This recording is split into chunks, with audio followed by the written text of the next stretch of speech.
Berapa banyak yang siap belajar firman Tuhan? Yuk kita sambut firman Tuhan dengan tepuk tangan yang meriah.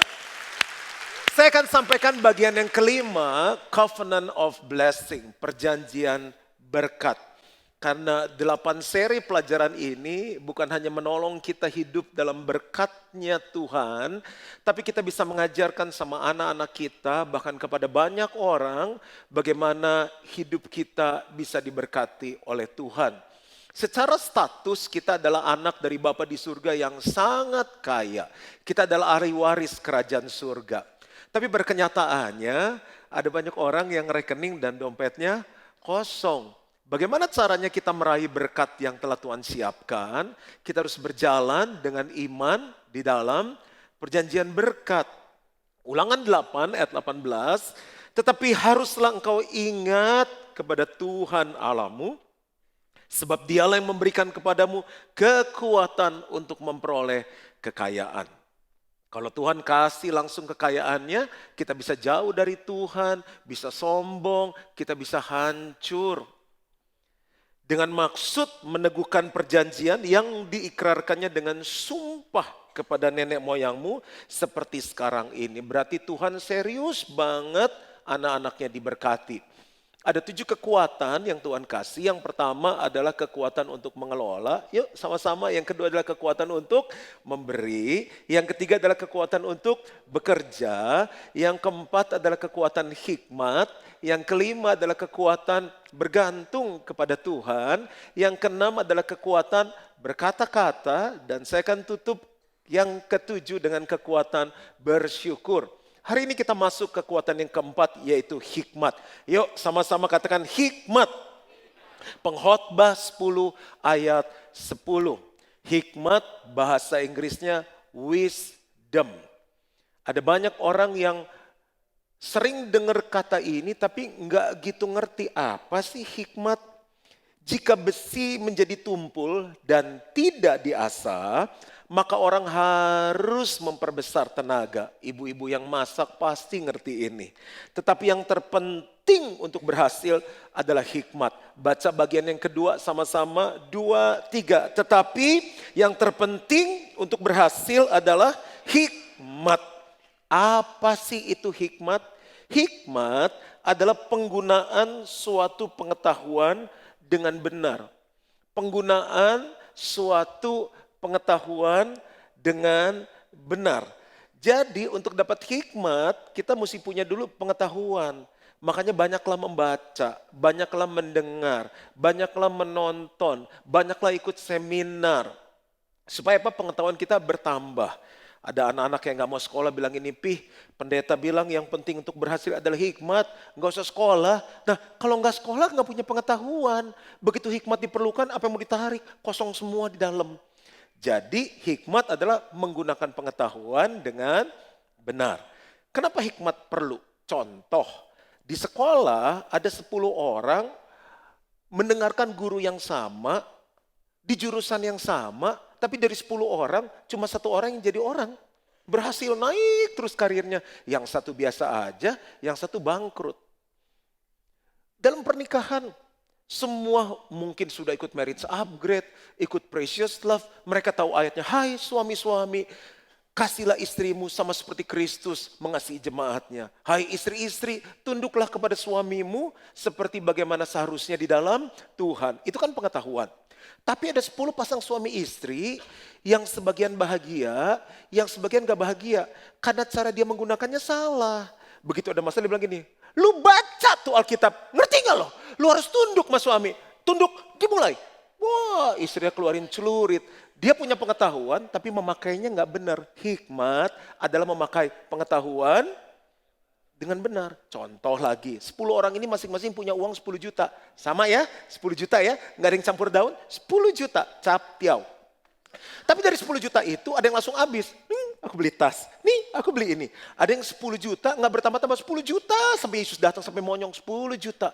Tapi ada yang 10 juta bisa jadi 100 juta. Percaya atau enggak? Percaya. Karena dia punya hikmat memakai 10 juta itu. Nah jadi yang terpenting untuk berhasil adalah apa? Hikmat. Dari tepuk tangannya dia kurang percaya. Enggak benar tuh pendeta. Tapi ini Alkitab kok yang ngomong. Yakobus 3 ayat 14 sampai 17. Kalau pastor kecepatan tolong angkat tangan ya. Jika kamu menaruh perasaan iri hati, orang iri hati susah hikmatnya berkembang. Karena dia selalu gak suka dengan kemajuan orang lain. Digosipin, diapain. Dan kamu mementingkan diri sendiri, orang egois juga susah keluar hikmat. Janganlah kamu memegahkan diri, orang sombong juga hikmat susah keluar. Karena dia merasa dirinya sudah pintar.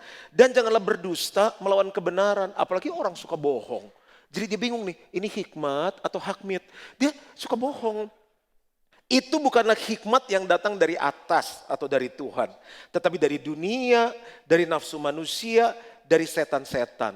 Sebab di mana ada iri hati dan mementingkan diri sendiri, di situ ada kekacauan dan segala macam perbuatan jahat. Jadi kalau dalam keluarga, dalam gereja, dalam bisnis munculnya apa? Iri hati, egois, kekacauan, perbuatan jahat. Kemungkinan mereka berjalan bukan dengan hikmat dari Tuhan.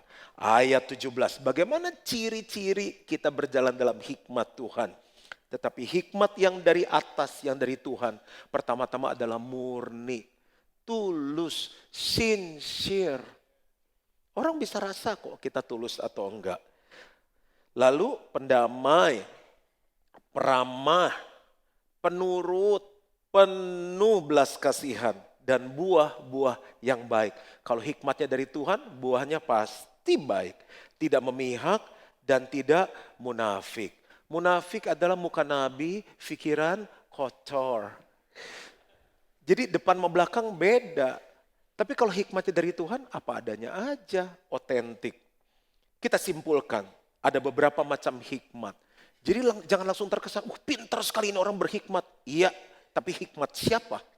Yang pertama adalah hikmat dari atas, dari Tuhan. Ini yang kita mau bahas.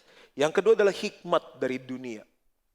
Yang ketiga adalah hikmat manusia, hikmat diri sendiri. Oh, saya akan lulusan cum laude, summa cum laude, magna cum laude menurut saya. Belum tentu benar menurut Tuhan. Itu hikmat manusia. Dan hikmat dari setan. Nah, ada 4 manfaat atau kegunaan dari hikmat. Nanti saya akan ngajarin bagaimana memperoleh hikmat. Yang pertama, manfaat dari hikmat yang datangnya dari Tuhan adalah memperoleh berkat seutuhnya. Coba bilang sama-sama seutuhnya. Bahasa hari-harinya komplit. Itu udah gak usah diikutin. Amsal 3 ayat 15 sampai 17. Ia tuh hikmat. Hikmat lebih berharga daripada permata. Permata is diamond, you know. Ibu-ibu tes. Kalau bapak-bapak tanya gini, Mami kan mau ulang tahun. Mami mau hikmat atau diamond? Ibu-ibu pilih apa?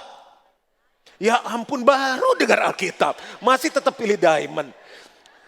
Hikmat lebih berharga daripada diamond. Apapun yang kau inginkan. Tas-tas atau apapun tidak dapat menyamainya. Tes. Kalau mau dikasih tas yang depannya H sama hikmat, ibu-ibu pilih apa?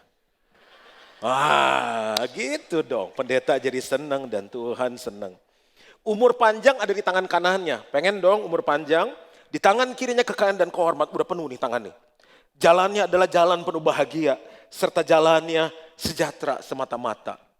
Jadi kalau nanti ulang tahun, untuk anak suami kita, jangan hanya nyanyi. Cuni sence kuaile.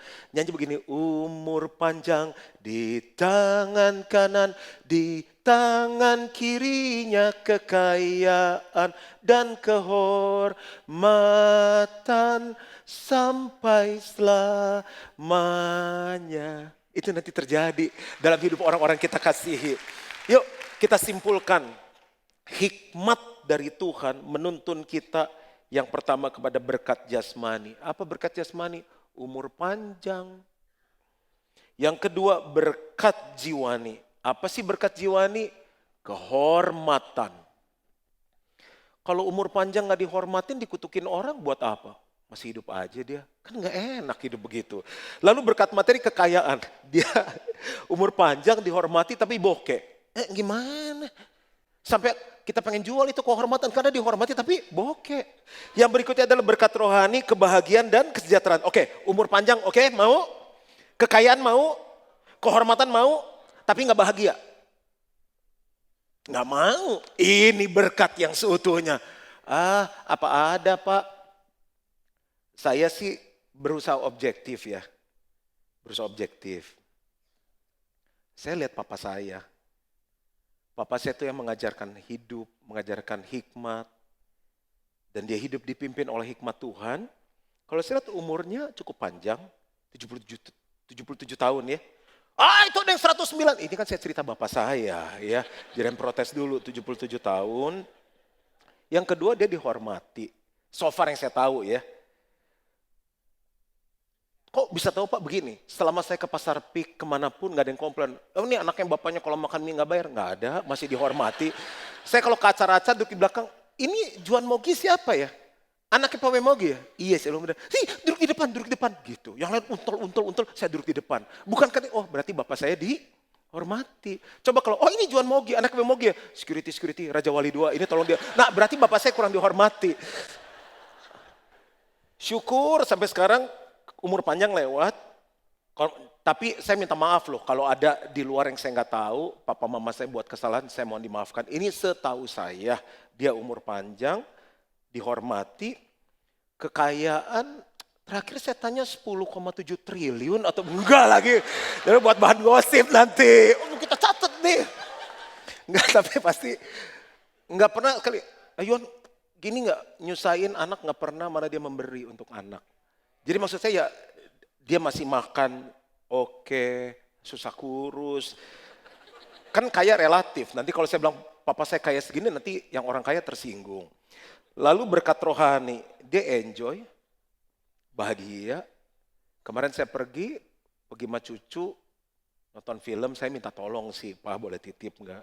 Sejahtera setahu saya yang muda ngelihat gini.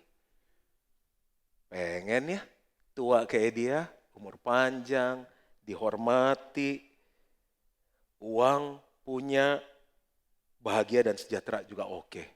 Pengen gak Bapak Ibu hidup kayak gitu? Hikmat itu yang terpenting untuk berhasil adalah hikmat. Itu manfaat yang pertama. Yang kedua, tepuk tangan dong untuk Tuhan. Yang kedua adalah memperoleh kekuatan untuk menang. Siapa yang pengen menang? Iya dong, kan namanya bisnis, kalau buka salon, pengen salonnya rame, orang pulang dari situ, aku jadi cantik lu ke sana.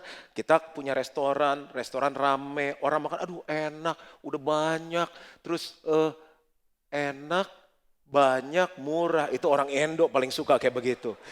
Itu namanya winning kan, kita ada gereja, orang datang, saya diberkati, setiap orang pengen menang.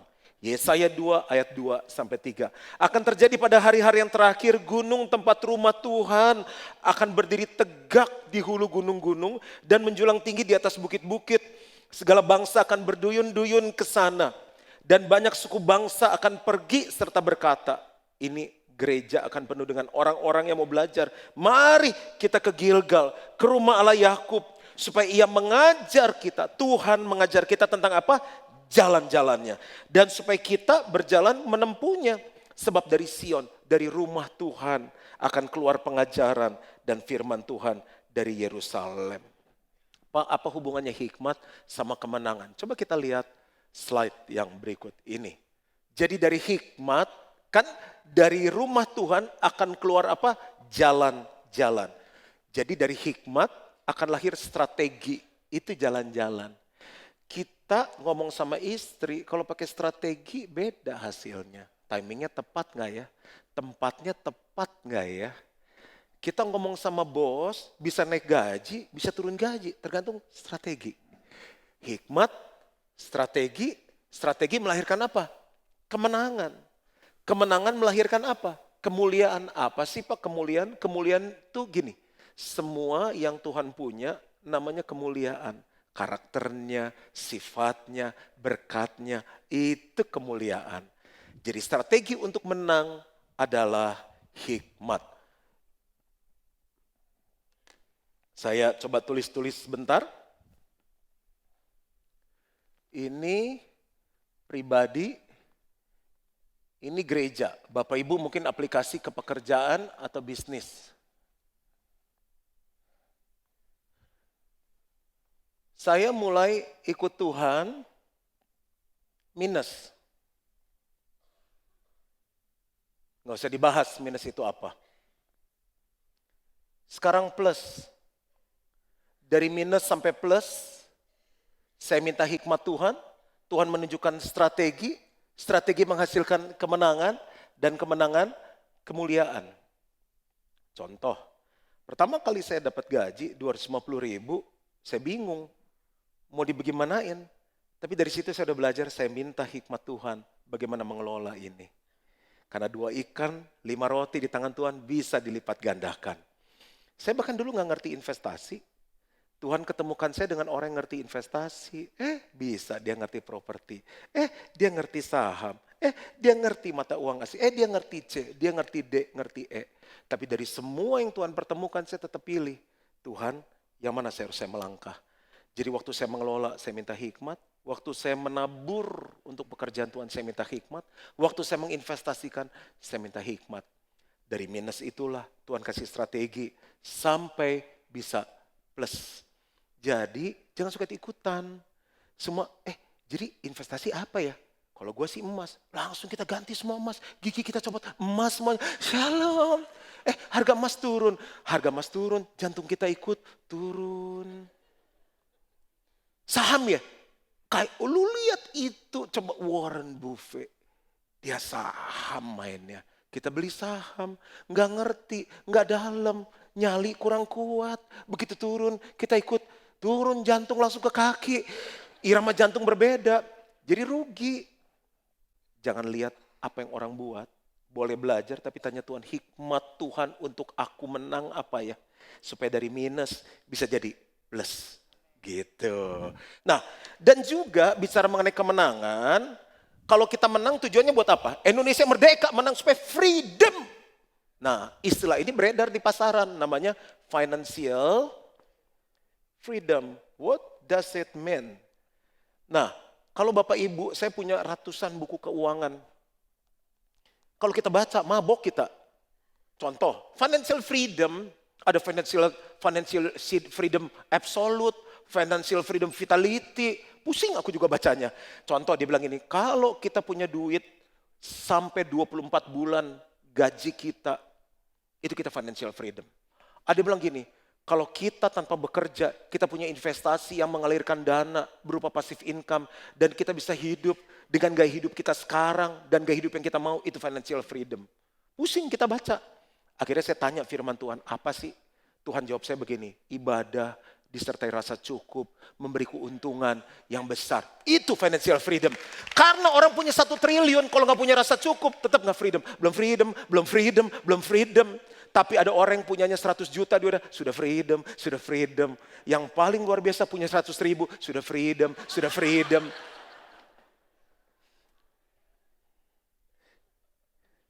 Pas yang ngomong 100.000 yang ketawa lebih banyak, berarti lebih banyak yang 100.000. Nah, saya akhirnya ketemu satu kata, stressless. Bapak Ibu pasti belum pernah dengar kata ini, kan ini saya yang ciptain sendiri. Stressless artinya tidak stres. Benar gak ya bahasa Inggrisnya ya? Jadi orang yang financial freedom, kalau dia berjalan dengan hikmat Tuhan, dia akan mencari uang tidak stres. Siapa yang cari uang stres? Mencari uang tidak stres. Kerja begini. Hikmat membuat kita cari uang gak stres, karena kita tahu, dari 10 bidang pekerjaan kita tahu ini bagian saya. Emang dengan kekhawatiran kita menambah sahasta saja dalam hidup kita, cari uang jangan stres ya. Lalu simpan uang, menyimpan jangan stres. Orang gak punya uang stres, dikasih uang stres, simpan di mana ya? Di properti, begitu properti, turun ya, mau rubah peraturannya, jual. Saham. Akhirnya dibawa kasur. Tidur jadi nganyak, aduh kalau udah maling gimana, yang tambah CCTV, yang nyimpen uang, selama kita minta hikmat Tuhan, percaya itu akan tumbuh. Yang ketiga, makai uang, dia gak stres. Saya kasih nama ini karunia menikmati uang. Ada orang sampai tua, uangnya banyak, dia gak bisa nikmati. Bapak tahu, teman-teman saya sendiri. Enak ya, walaupun hidup lu cuma seorang pendeta. Maksud lo, gitu, pendeta susah banget, ngeringkuk gitu. Enak ya, lu bisa makan, bisa pergi jalan sama istri. Emang lu gimana? Setiap kali mau beli ini, nyimpen. Paling itu duitnya banyak sekali katanya. Mau pergi liburan? Jangan boros, pelan duitnya banyak sekali. Jadi enak gak sih sembari dibeliin barang sama suaminya, sembari khotbah jalan terus dan nubuatan. Lama-lama gini, gue lempar juga nih tas gitu. Ya nggak Bu? Liburan sih ke Swiss sih, selama di Swiss khotbah jalan terus. Kita tuh harus pintar simpan uang. Ya iyalah nenek-nenek juga tahu kita harus simpan uang. Selama liburan tuh khotbah jalan terus. Udahlah, ada bagian dinikmati. Istri itu teman pewaris kasih karunia Allah. Kalau bapak-bapak tahu membahagiakan istri, pintu kebuka. Istri itu perlu krembat, perlu massage, perlu ini, alis mata, bulu mata. Kok saya emosi ya ngomongnya ya. Istri itu perlu shopping, itu namanya terapi. Udah nih GWF penuh nih hari Kamis. Oke. Dan yang terakhir, orang yang financial freedom, dia memberinya itu enggak stres. Memberi perpuluhan stres, memberi kolekte stres, semuanya stres. Begitu dengar, yang papa sakit, kok bisa sakit? Ya namanya juga bapak-bapak, dia udah tua bisa sakit. Rambut aja rontok kok. Jadi gimana nih, mana enak sih hidup kayak begini? Hikmat membuat hidup kita stressless berapapun yang kita punya. Dari tepuk tangannya masih stres. Nggak keluar tepuk tangannya tuh. Tepuk tangannya aja stres. Ya oke. Yang ketiga, manfaat hikmat adalah memperoleh jalan keluar. 1 Korintus 1 ayat 30. Tetapi oleh dia, kamu berada dalam Kristus Yesus. Yang oleh Allah, Kristus Yesus itu telah menjadi hikmat bagi kita. Ia membenarkan dan menguduskan dan menebus kita. Kesimpulannya adalah begini, Yesus sendiri adalah hikmat. Yesus yang adalah hikmat ada di dalam kita. Jadi kalau kita mau hidup menurut cara Yesus hidup, menurut karakter Yesus, sebetulnya kita sedang berjalan dalam hikmat Tuhan. Apa sih karakter Yesus? Rendah hati, setia, taat, tanggung jawab, ulet. Itu adalah hikmat Tuhan sekaligus karakter Tuhan. Contoh, ada seorang suami yang baru ikut Tuhan, jiwa baru. Hubungan keluarga gak gitu baik, hubungan bisnis, keadaan bisnis gak gitu baik. Dia dengar firman, oh tujuan orang Kristen jadi serupa Yesus. Lalu dia mulai baca, Yesus tuh kayak gimana sih? Oh Yesus itu mengampuni. Tuhan ampunilah mereka karena mereka tidak tahu apa yang mereka perbuat. Yesus itu sabar. Dia pelajari semua karakter Yesus yang ternyata adalah hikmat. Dia praktekin sama istrinya. Jadi sabar sama istrinya. Jadi lemah lembut. Terus salah dia, "Mah saya minta maaf ya." Terus dia mengampuni istrinya. Istrinya lama-lama lihat perubahan. Istrinya berubah.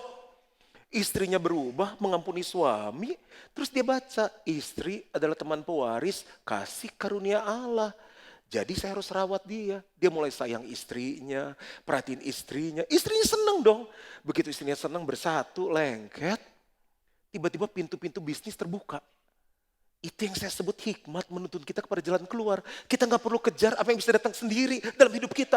Itu terbuka, diberkati. Sampai anak-anaknya kenal Tuhan. Kenapa? Karena lihat papa mamanya benar. Papa mama pulih, papa mama sedang diberkati. Benar, Yesus itu hidup. Ngeri ya, kekuatan hikmat itu luar biasa. Tapi ada yang bilang begini, tuh dia kaya raya tuh Pak, dia hebat begini. Belum tentu, dia kaya dengan hikmat siapa. Ada sebuah kisah, tahun 1923 beberapa orang kaya kumpul di Chicago. Mereka sangat kaya. Ada pemilik industri besi baja yang terbesar di Amerika Serikat. Bayangin tuh, Amerika bangun-bangunan semua kan pakai baja. Direktur Bank Internasional, anggota kabinet Amerika, yang ngurusin keuangannya Amerika. Jadi 7 orang itu ngumpul, kekayaannya dan kekayaan yang mereka kelola lebih besar dari kas negara Amerika pada saat itu. Tapi ending hidup mereka dicatat, 3 orang dari 7 orang terkaya itu bunuh diri, 3 bunuh diri, 1 jadi gila, 1 masuk penjara, Satu lagi yang adalah pemilik industri baja terbesar itu meninggal dalam hutang. Industri baja terbesar meninggal dalam hutang dan hidup di 5 tahun terakhir hidupnya dia hanya bisa hidup dengan hutang dari orang lain. Tragis ya. Itulah bedanya orang yang berjalan. Cerita pertama adalah orang yang berjalan dalam hikmat Tuhan. Dan cerita kedua adalah orang yang berjalan dalam hikmat dunia ini. Yang keempat, yang terakhir. Apa manfaat dari hikmat? Sepenting apa sih hubungannya hikmat sama kekayaan? Hikmat membuat kita memperoleh kreativitas. Bukankah sekarang semua orang cinta kreativitas, senang hal-hal yang baru. Kejadian 2 ayat 15 dan 19. Tuhan Allah mengambil manusia itu yang namanya Adam dan menempatkannya dalam taman Eden untuk mengusahakan dan memelihara teman itu. Jadi tetap dia harus kasih pupuk, dia harus siremin, dia harus potongin. Lalu Tuhan Allah membentuk dari tanah segala binatang hutan dan segala burung di udara. Dibawanyalah semuanya kepada manusia itu, kepada Adam untuk melihat bagaimana ia menamainya. Dan seperti nama yang diberikan manusia itu kepada tiap-tiap makhluk yang hidup, demikianlah nanti nama makhluk itu. Bapak Ibu, hewan itu jumlahnya ribuan, bukan ratusan. Bisa nggak Tuhan langsung kasih nama? Ini gajah, ini monyet, ini semut. Dia bilang enggak. Waktu aku berikan nafas hidup rohku sendiri, itu semua yang ada dalam hidupku, ku berikan kepadamu. Termasuk kreativitas. Namanya Tuhan kan kreator, pencipta. Waktu dia hembuskan itu, waktu kita lahir baru, kreativitas dari dalam kita. Jadi Tuhan bilang gini, Dam, saya kasih fasilitas, kamu sekarang yang kreatif ngembangin. Itu gak gampang loh saudara. Tapi kita punya kesanggupan, cuma karena dosa kreativitas kita turun. Dia harus namain semuanya. Yang kecil namanya ikan teri, ini ikan hiu, ikan gurame, apa yang kita suka makan tuh? Kerapu tikus, kerapu macan, itu semua dikasih nama. Hebat ya kreativitasnya Tuhan, dan itu ada di dalam setiap kita sekarang. Makanya jangan begini, Tuhan mana berkat, mana berkat, mana berkat. Tuhan bilang mikir, begitu, mana berkat, mikir kata Tuhan. Emang enak, Alkitab kan cuma gitu sekotak doang. Gimana tiap minggu mesti mikirin menyajikan khotbah itu dalam bentuk yang kreatif supaya jemaat ngerti. Itu kreativitas. 4 manfaat hikmat sudah clear. Saya akan tutup dengan ini, bagaimana memperoleh hikmat. Yang pertama adalah dengan hidup takut akan Tuhan. Amsal 9 ayat yang ke-10. Permulaan hikmat adalah takut akan Tuhan. Takut akan Tuhan apa sih pastor? Menyukai apa yang Tuhan suka, membenci apa yang Tuhan benci. Caranya kita tahu apa yang Tuhan suka, Tuhan benci gimana? Baca firman-Nya setiap hari dan renungkan. Oh Tuhan seneng kalau saya gini. Kalau saya melayani Tuhan seneng. Oh kalau saya jujur Tuhan senang. Oh ini Tuhan gak suka munafik. Saat kita hidup dalam firman-Nya, tiba-tiba hikmat itu mengalir dalam hidup kita. Sehingga tanpa sadar kita berjalan, hikmat Allah yang mengalir. Yang kedua caranya, minta sama Tuhan. Yuk kita lihat Yakobus 1 ayat 5. Ini ayat saya yang terakhir. Tetapi apabila di antara kamu ada yang kekurangan hikmat, hendaklah ia memintakannya kepada Allah yang memberikannya kepada semua orang dengan murah hati dan dengan tidak membangkit-bangkit. Maka hal itu akan diberikan kepadanya. Doa saya sama Tuhan tiap hari, Tuhan aku perlu hikmat-Mu. Saya doakan Carissa putri saya setiap hari, Tuhan biar hikmat Tuhan mengalir. Setiap hari aku lepaskan berkat hikmat turun dalam anakku. Aku mungkin gak bisa kasih banyak untuk dia, tapi aku udah kasih apa yang gak bisa ditandingkan dengan permata, yaitu hikmat Tuhan. Bapak Ibu tinggalkan warisan sama anak 100 miliar, anak itu gak punya hikmat. Selesai Pak, selesai Bu 100 miliar itu. Kemana? Habis, gitu doang jawabannya. Hikmat diperlukan. Selamat meraih kekayaan dari Tuhan. Tuhan memberkati. Yuk kita bangkit berdiri sama-sama. Dan jadikan ini doa kita. Ajarku mengerti segala rencana-Mu.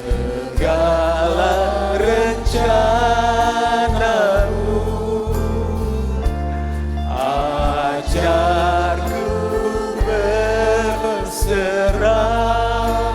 hanya padamu, hanya padamu. pimpinlah langkahku, Pimpinlah jalanku dalam terang firman-Mu. kami perlu Engkau Tuhan. Ajarku berharap Hanya padamu. hanya padamu. Yuk kebaktian dua, sama-sama panggil dia Bapakku. Bapakku, Ajaib, ajaib segala rencana-Mu. Tuhanku, Tuhanku, heran perbuatanmu. katakan sama-sama, Engkau sanggup. Engkau sanggup mengadakan segala yang ku perlukan menurut kehendak-Mu. Terjadilah, Jadi katakan Engkau sanggup Tuhan. Engkau sanggup mengadakan segala yang ku perlukan menurut kehendak-Mu. Terjadilah. Katakan Bapa, Bapakku, ajar segala rancangan-Mu. panggil dia Tuhanku.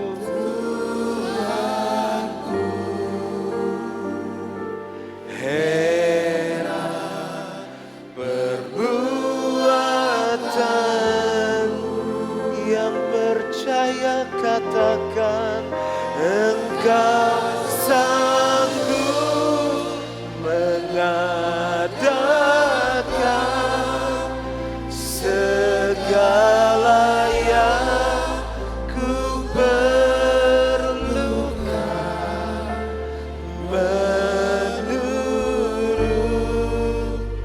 kehendak-Mu.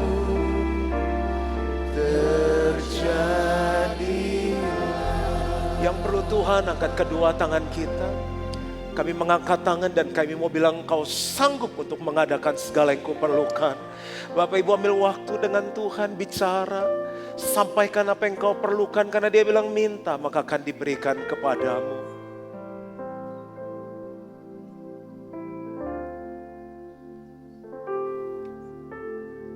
Engkau mendengar Tuhan dari lantai bawah, lantai 5 dan balkon. Setiap tangisan, setiap jeritan mereka. Tapi kami mengangkat tangan kami karena kami percaya Engkau sanggup. Dan saat kami mengangkat tangan, kami juga minta hikmat. Sehingga dalam pekerjaan atau bisnis apapun yang kami lakukan, hikmat-Mu akan menuntun setiap kami. Sehingga jalan keluar terjadi dan kemenangan serta kemuliaan menjadi milik kami. Aku minta ini di dalam nama Yesus. Dan semua yang percaya sama-sama katakan, amin, amin.